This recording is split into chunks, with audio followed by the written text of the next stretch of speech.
안녕하세요. 오변의 법률 포커스 오경수 변호사입니다. 반갑습니다. 이번에는 최근 정치적 사안을 법률적인 관점에서 생각해보는 시간입니다. 내가 디올백을 받았다면 난 징역 몇 년인가? 이 주제로 말씀드려볼까 해요. 이미 대통령 부인 김건희 씨가 2022년 9월에 재미교포 최재형 목사로부터 300만 원 상당의 크리스찬 디올 클러치백을 받은 장면이 담긴 동영상이 공개된 바 있습니다. 당시 최재형 목사는 김건희 씨와 미팅 약속을 잡기 전에 미리 디올백 사진을 보여주었고요. 그 사진을 보고 나서 김건희 씨와 일정을 잡은 후 김건희 씨가 운영하는 업체 사무실에서 김건희 씨를 만났다고 합니다. 그리고 최재형 목사는 준비한 몰래카메라로 이 장면을 녹화했고요. 여전히 정치적인 논란이 있습니다만 이번 영상에서는 이 오변이 만약 대통령의 배우자인데 누군가로부터 고가의 선물을 받은 이후에 1년 이상 돌려주지 않았을 때 어떤 처벌을 받을 수 있을지를 검토해 보겠습니다. 첫 번째로 생각할 수 있는 법은 소위 김영란법이라고 불리는 부정, 청탁 및 금품 등 수수 금지에 관한 법률입니다. 이 법에서는요, 공직자가 어떠한 명목이든 같은 사람에게서 1회에 100만 원 또는 1년에 300만 원을 초과하는 금품 등을 받을 수 없도록 하고 있고, 이를 위반할 시 3년 이하의 징역 또는 3천만 원 이하의 벌금에 처해지도록 하고 있습니다. 그리고 청탁금지법에서는 공직자의 배우자는 공직자의 직무와 관련하여 역시 1회에 100만 원 또는 1년에 300만 원을 초과하는 금품을 받아서도 안 된다고 하고 있어요. 그리고 공직자는 자신의 배우자가 금품을 받은 사실을 알고도 소속 기관장에게 지체 없이 신고하지 않았을 경우에도 역시 3년 이하의 징역 또는 3천만 원 이하의 벌금에 처해집니다. 그런데 진짜 문제는 이 청탁금지법에는 금지되는 금품을 받은 배우자를 처벌하는 규정이 없습니다. 따라서 제가 대통령의 배우자인데 300만 원을 넘는 디올백을 받았다고 하더라도 저는 이 청탁금지법으로는 처벌되지 않습니다. 물론 대통령인 제 부인이 임기 끝나고 디올백 수수가 직무 관련성이 있는지 디올백 수수를 알고 있었는지에 따라서 대통령은 형사처벌을 들 수도 있습니다.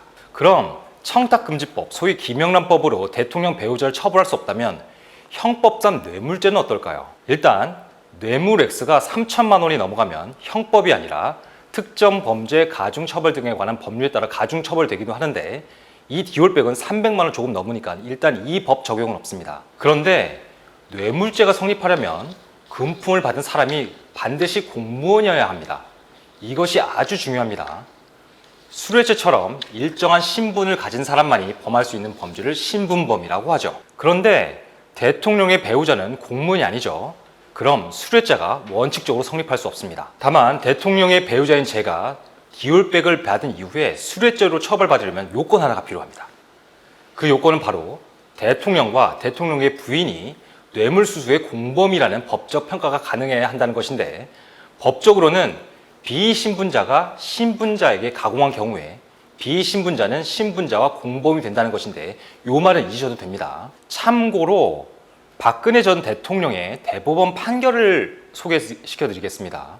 공무원이 아닌 사람, 비공무원이라고 하죠. 공무원이 아닌 사람이 공무원과 공동가공의 의사와 이를 기초로 한 기능적 행위 지배를 통하여 공무원의 직무에 관하여 뇌물을 수수하는 범죄를 실행했다면 공무원이 직접 뇌물을 받은 것과 동일하게 평가할 수 있으므로 공무원과 비공무원에게는 형법상의 공동정범이 성립한다. 이런 대법원 판례가 있었습니다. 이 판례에서 또 뭐라고 했냐면 뇌물수수죄의 공범들 사이에 직무에 관련하여 금품이나 이익을 수수하기로 하는 명시적 또는 암묵적 공모 관계가 성립하고 그 공모 내용에 따라서 공범 중 한 명이 금품 또는 이익을 주고받았으면요, 뇌물죄 전체의 공동정범이 된다는 판례가 있습니다. 만약 수뢰죄의 비신분자인 대통령의 배우자가 신분자인 대통령과 뇌물죄의 공범이라는 법적 평가가 가능하다면 대통령의 배우자는 5년 이하의 징역형입니다.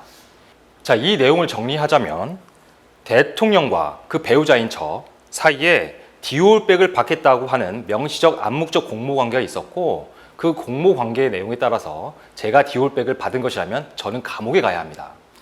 그런데 실제로 이 사건에서 대통령이 김건희 씨의 디올백 수수 행위에 대해서 얼마나 개입했는지를 지금 전혀 알 수가 없습니다. 만약 대통령이 배우자의 디올백 수수 행위를 몰래카메라 영상이 공개된 이후에 알았다면 배우자를 법적으로 처벌하기는 쉽지 않겠죠. 오늘은 정치적으로 민감하지만 반드시 법률적인 검토가 필요한 사안에 관하여 알아봤습니다.